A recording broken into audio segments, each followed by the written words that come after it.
اعوذ باللہ من الشیطان الرجیم بسم اللہ الرحمن الرحیم۔ وائس ڈیلی کے تمام دیکھنے اور سننے والوں کو آج کی ویڈیو میں خوش آمدید کہتے ہیں، اور آج ہم نے آپ کو ایک ایسے گھر کی سیر کروانی ہے، کچھ ایسے بابرکت مناظر دکھانے ہیں اس گھر کے جو کائنات کے سب سے افضل بشر رسول اللہ صلی اللہ علیہ وآلہ وسلم کا مسکن تھا۔ یہ ہمارے پیارے آقا حضرت محمد صلی اللہ علیہ وآلہ وسلم کے گھر کا وہ ماڈل ہے جو کچھ عرصہ قبل سعودی حکومت نے احادیث اور مختلف روایات کو مد نظر رکھتے ہوئے ترتیب دیا تھا تاکہ عشاق رسول دنیا بھر سے یہاں پر آئیں اور دیکھیں کہ ہمارے آقا جو دو جہانوں کے سردار تھے وہ کس قدر سادہ زندگی بسر کیا کرتے تھے۔ چنانچہ ٹیم وائس ڈیلی نے بھی اپنا یہ فریضہ جانا کہ وہ لوگ جو وہاں پر نہیں جا سکتے، جنہیں ابھی تک یہاں کا بلاوا نہیں آیا، وہ یہیں پر بیٹھے اپنی اسکرین کے ذریعے اس مبارک گھر کا دیدار کریں، اس بابرکت گھر کی سیر کر لیں۔ لیکن اس مبارک سفر میں ہمارا ہم سفر بننے سے پہلے ایک یاد دہانی آپ کو کروانا چاہیں گے کہ آپ ریڈ بٹن پر کلک کر کے اور بیل آئیکن کو پریس کر کے وائس ڈیلی کے سبسکرائبر بننا مت بھولیے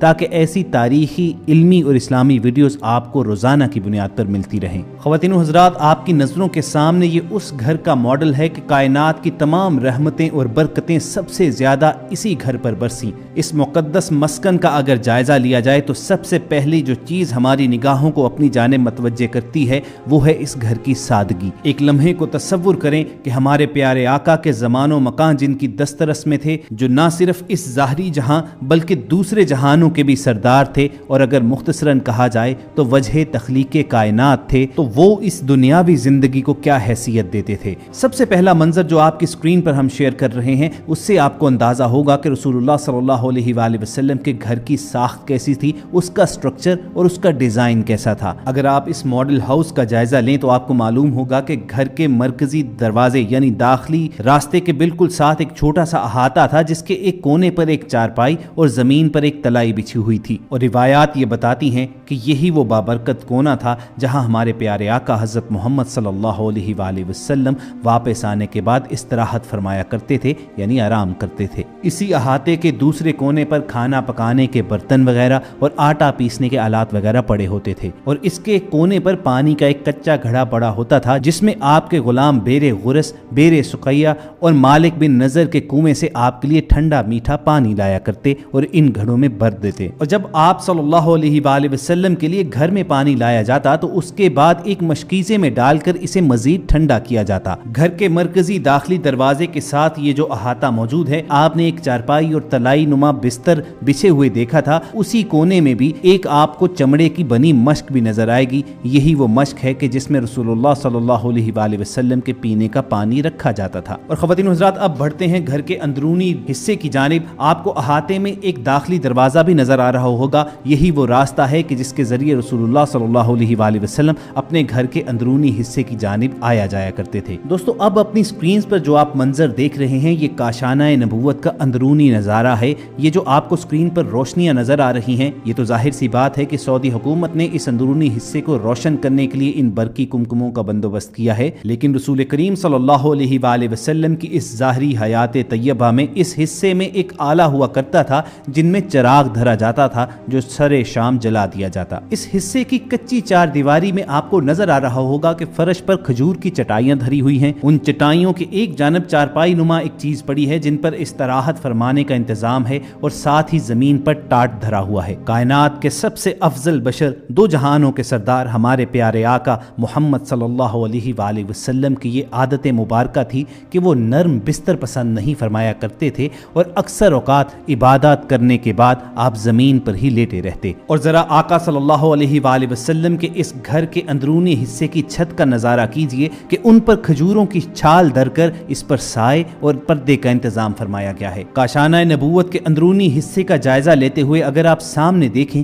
تو آپ کو دیوار کے ساتھ کھجور کی کچھ خشک شاخیں پڑی ہوئی نظر آئیں گی، اس کے ساتھ ہی اناج سٹور کرنے کا ایک چھوٹا سا برتن، اس کے ساتھ رسول پاک صلی اللہ علیہ وآلہ وسلم کا اس زمانے میں عصا دھرا ہوتا تھا، اور اس کے ساتھ ہی زمین پر وہ برتن پڑے ہیں جن پہ رسول اللہ صلی اللہ علیہ وآلہ وسلم اور ازواج مطہرات کھانا تناول فرمایا کرتے تھے۔ آپ صلی اللہ علیہ وآلہ وسلم کھانے میں انتہائی محتاط طریقہ اختیار کیا کرتے تھے۔ حضرت عبداللہ ابن عباس رضی اللہ تعالیٰ عنہ آپ صلی اللہ علیہ وآلہ وسلم کے طعام کی کیفیت کا تذکرہ اس طرح فرماتے کہ عموماً آپ جو کی روٹی اور سرکہ استعمال کیا کرتے۔ آپ صلی اللہ علیہ وآلہ وسلم یہ دعا بھی فرماتے تھے، اے اللہ آل محمد کے رزق کو بقدر زیست بنا، یعنی زندگی میں جتنا رزق درکار ہے بس اتنا ہی عطا فرما۔ اسی طرح جب آپ صلی اللہ علیہ وآلہ وسلم کے لیے پہاڑوں کو سونا بنانے کی پیشکش کی گئی تو آپ صلی اللہ علیہ وآلہ وسلم نے فرمایا، اے میرے رب میں تو یہ پسند کرتا ہوں کہ ایک دن پیٹ بھر کر کھاؤں اور ایک دن بھوکا رہوں، تاکہ جب تیرا کھاؤں تو تیرا شکر ادا کروں اور جب بھوکا رہوں تو آپ کی جانب گریا و زاری میں لگا رہوں۔ آپ نے زہد و قناعت کا درس دیا۔ اس راہ میں آپ صلی اللہ علیہ وآلہ وسلم کا اپنا طرز عمل کیا تھا؟ عرب کے ہر گوشے سے دولت کے خزانے لدے چلے آتے تھے، مگر شہنشاہ عرب و عجم رسول اللہ صلی اللہ علیہ وآلہ وسلم کے کاشانہ نبوت میں وہی فقر و فاقہ ہوتا تھا۔ حضرت صلی اللہ علیہ وآلہ وسلم کے پردہ فرمانے کے بعد حضرت عائشہ صدیقہ رضی اللہ تعالی عنہا فرمایا کرتی تھیں کہ حضور اس دنیا سے پردہ فرما گئے مگر 2 وقت بھی سیر ہو کر آپ صلی اللہ علیہ وآلہ وسلم نے کھانا نہ کھایا۔ آپ رضی اللہ تعالی عنہا بیان کرتی ہیں کہ جب آپ صلی اللہ علیہ وآلہ وسلم کا وصال ہوا تو گھر میں اس دن کے کھانے کے لیے تھوڑے سے جو کے سوا کچھ موجود نہ تھا اور چند سیر جو کے بدلے آپ صلی اللہ علیہ وآلہ وسلم کی زرہ ایک یہودی کے ہاں رہن رکھی گئی تھی۔ تو خواتین و حضرات یہ تو تھا ہمارے پیارے آقا حضرت محمد صلی اللہ علیہ وآلہ وسلم کے طعام کا عالم۔ آپ اپنی سکرین پر رسول اللہ صلی اللہ علیہ وآلہ وسلم کے اس ماڈل ہاؤس کے اندرونی حصے کا نظارہ کر چکے ہیں۔ آپ نے بستر دیکھا کہ کتنا سادہ بچھونا تھا۔ رسول اللہ صلی اللہ علیہ وآلہ وسلم کے بچھونے کی کیفیت بیان کرتے ہوئے حضرت ابن مسعود رضی اللہ تعالیٰ عنہ کہتے ہیں کہ ایک دفعہ آپ صلی اللہ علیہ وآلہ وسلم نے ایسی چٹائی پر آرام کیا جس سے آپ کے جسم مبارک پر کچھ نشانات پڑ گئے۔ ابن مسعود سے رہا نہ گیا، وہ بول پڑے کہ اگر آپ صلی اللہ علیہ وآلہ وسلم اجازت دیں تو میں نرم چٹائی بچھا دوں؟ تو آپ صلی اللہ علیہ وآلہ وسلم نے فرمایا، میرے لیے دنیا کی کیا ضرورت؟ میری اور دنیا کی مثال اس مسافر کی طرح ہے جو گرما کے زمانے میں سفر کر رہا ہو اور تھوڑی دیر کے لیے درخت کے سائے میں آرام کیا اور چل دیا۔ اسی طرح کے الفاظ آپ صلی اللہ علیہ وآلہ وسلم سے اس وقت بھی روایت کیے گئے ہیں جب حضرت عائشہ صدیقہ رضی اللہ تعالی عنہا نے آپ صلی اللہ علیہ وآلہ وسلم کے لیے نرم بستر بچھا دیا تھا۔ آپ کے بستر کی کیفیت حضرت عائشہ رضی اللہ تعالی عنہا یوں بیان فرماتی ہیں کہ آپ صلی اللہ علیہ وآلہ وسلم کا بستر چمڑے کا تھا جس میں کھجور کے پتے بھر دیے جاتے تھے۔ آقا صلی اللہ علیہ وآلہ وسلم کی گھریلو زندگی کیسی تھی؟ گھر کی 4 دیواری کے اندر آپ کے معمولات کیا تھے اور دینی اور دنیاوی معاملات میں آپ نے کیسے توازن قائم کیا؟ اس کے متعلق بہت سی احادیث روایت ہوئی ہیں۔ انہی میں سے ایک روایت ہے کہ بعض صحابہ آپس میں گفتگو کر رہے تھے کہ رسول اللہ صلی اللہ علیہ وآلہ وسلم کی گھر سے باہر کی زندگی تو ہمارے سامنے ہے، لیکن گھر کی 4 دیواری کے اندر رسول اللہ صلی اللہ علیہ وآلہ وسلم کے معمولات ہمارے علم میں نہیں ہیں، چنانچہ ہمیں اس کے متعلق معلوم کرنا چاہیے، پھر اپنے گھروں میں اس کی پیروی کرنی چاہیے۔ اب رسول اللہ صلی اللہ علیہ وآلہ وسلم کے گھر کے اندر کی زندگی تو ازواج مطہرات ہی جانتی تھیں، اسی لیے وہی اس کے متعلق بہتر رہنمائی کر سکتی تھیں۔ چنانچہ ان اصحاب نے آپس میں مشورہ کیا کہ ازواج مطہرات کی خدمت میں جاتے ہیں اور جا کر اس بارے میں پوچھتے ہیں۔ چنانچہ یہ اصحاب گئے تو تمام ازواج مطہرات نے یہ بتایا کہ رسول اللہ صلی اللہ علیہ وآلہ وسلم کے گھر کے معمولات ویسے ہی تھے جیسے دوسرے لوگوں کے تھے۔ کھانے کا وقت ہوتا تو کھانا کھاتے، گھر کا کوئی کام کاج ہوتا تو وہ خود کر دیتے، گھر کی کسی چیز کی مرمت کرنی ہوتی تو خود کر دیتے،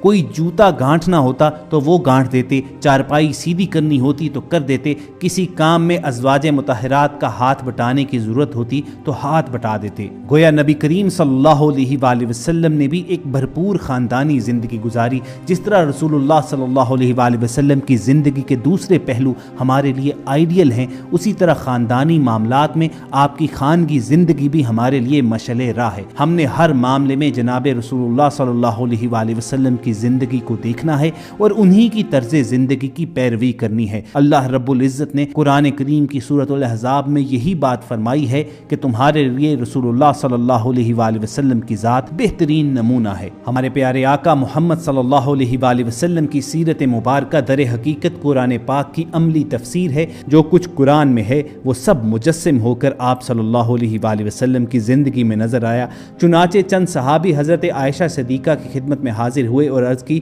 یا ام المومنین رضی اللہ تعالیٰ عنہا حضور صلی اللہ علیہ وآلہ وسلم کے اخلاق بیان فرمائیے۔ ام المومنین رضی اللہ تعالیٰ عنہا نے فرمایا کیا تم نے قرآن نہیں پڑھا؟ یعنی قرآن الفاظ و عبارت ہے اور محمد رسول اللہ صلی اللہ علیہ وآلہ وسلم کی زندگی اس کی عملی تفسیر۔ وائس ڈیلی کی اس ویڈیو سیشن میں ہم نے یہ کوشش کی کہ آپ تک رسول اللہ صلی اللہ علیہ وآلہ وسلم کی خانگی زندگی اور اس کے ساتھ ساتھ آپ کے گھریلو معاملات بھی آپ تک پہنچائے جائیں۔ امید کرتے ہیں کہ ہم اپنی اس کوشش میں کامیاب ضرور ہوئے ہوں گے۔ آخر میں آئیے دعا کیجئے کہ اللہ تعالی ہمیں بھی اپنی زندگیاں رسول اللہ صلی اللہ علیہ وآلہ وسلم کی حیات مبارکہ کی طرح ڈھالنے کی سعادت نصیب فرمائے۔ اگر آپ کے دل کی بھی یہی صدا ہے تو کمنٹ سیکشن میں آمین ضرور لکھیے گا۔ اس کے ساتھ ساتھ اگر آپ کو وائس ڈیلی کی یہ کاوش پسند آئی ہو تو آپ اس ویڈیو کو لائک کر کے ایک صدقہ جاریہ کے طور پر دوسرے لوگوں کے ساتھ شیئر بھی کیجیے گا۔ کوشش ہوگی کہ کسی ایسی ہی انفارمیٹو سیشن میں دوبارہ آپ سے ملاقات ہو۔ اپنا اور ارد گرد کے لوگوں کا خیال رکھیے اور سنتے رہیے وائس ڈیلی۔